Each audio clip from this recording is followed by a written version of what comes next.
comentaristas da Globo, aquele casal que aparece toda noite e que agora está em férias, maquiado e muito bem maquiado antes do noticiário.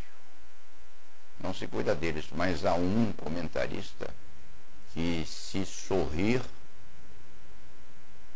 não consegue fazê-lo porque a maquiagem lhe adultera a movimentação corporal. E as rugas se vão quando o indivíduo é maquiado. E quando as rugas não se vão, aparece a medida toda do defeito que a criatura ostenta, inclusive aquilo que acontece muito aos profissionais do direito, a calvície incipiente ou plena, que deixa na nuca, na glabela, uma tonsura como aquela dos padres.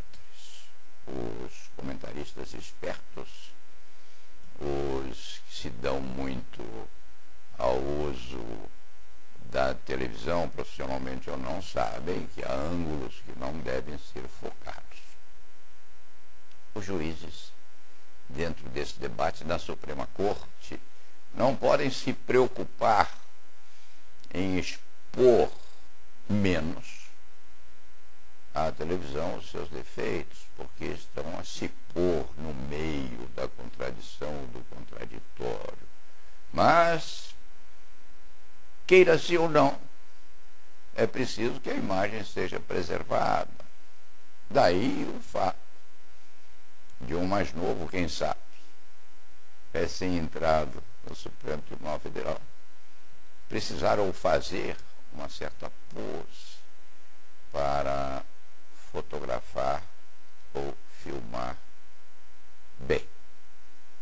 Isso não é bom para o fazimento da justiça, porque o ministro da Suprema Corte não pode se preocupar com a sua imagem física enquanto está a debater um processo ou a disputar aspectos que talvez signifiquem a diferença entre a exculpação e vários anos de reclusão num presídio pútrido da República, ou mesmo num RDD criado lá no sul do país, ou lá nos Campos Grandes da vida.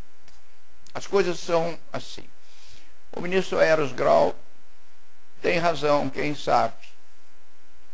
Embora a curiosidade do povo, e principalmente dos advogados, seja redespertada toda vez que há um debate qualquer, em que se vê um ministro a ficar em pé porque tem dores na coluna, felizmente, melhormente tratadas, em via de recomposição, ou um outro ministro a perder a paciência com um terceiro com chegança mais recente, e tudo isso em debates que sacodem, às vezes, o Brasil inteiro. E o que se dirá? Dir-se-ia que o magistrado é um ser humano e, como ser humano, deve ter conhecidos pelo povo seus defeitos, suas qualidades positivas e suas exibições negativas. Não é bem assim, não. Isso funciona mais ou menos à moda do cura de aldeia.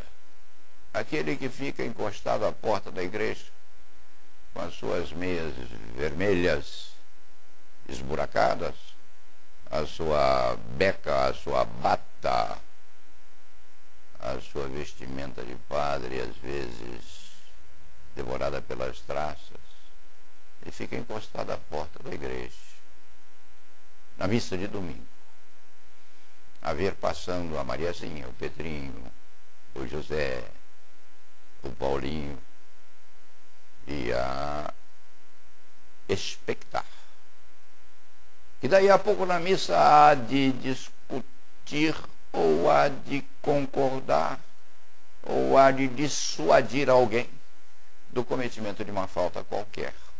E até mesmo de aplaudir aquele que não tem pecados graves. Um juiz para o comentarista é assim.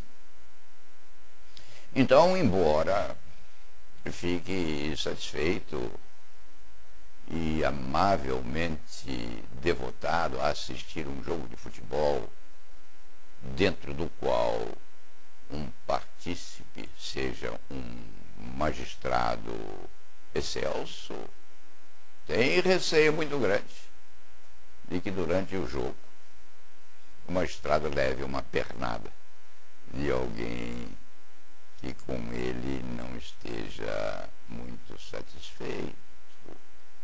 É preciso que o magistrado preserve aquele comportamento místico que, na verdade, o separa do comum dos mortais.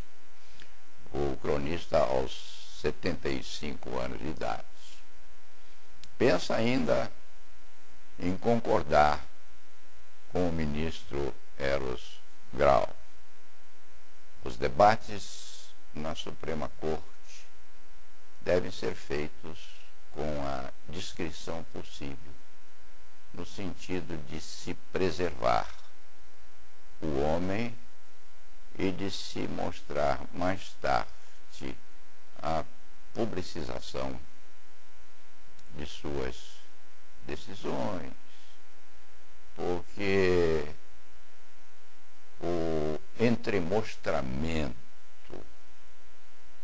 dos conflitos emocionais, de temperamento, de personalidade entre um juiz e o outro pode dar àqueles que debatem uma dimensão diferente, aquela consistente em não saber ser vencido, vencer ou ser vencido no colegiado dos tribunais, sem demonstração, na derrota, da tristeza, da chegança a uma decisão que o prejudique, é o sumo da sabedoria. E essa sabedoria plena nem todos os homens podem ter, conservar e manter durante a vilegiatura no Supremo Tribunal Federal ou em outro tribunal qualquer.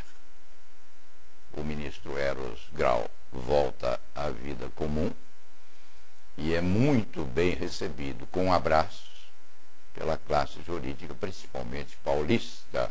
E quem sabe, lá no velho Itamaraty, já despido da toga, ele possa ser abraçado por este velho companheiro, porque um juiz togado não deve e não pode receber o abraço de um advogado becado só depois da aposentadoria. E ponto final.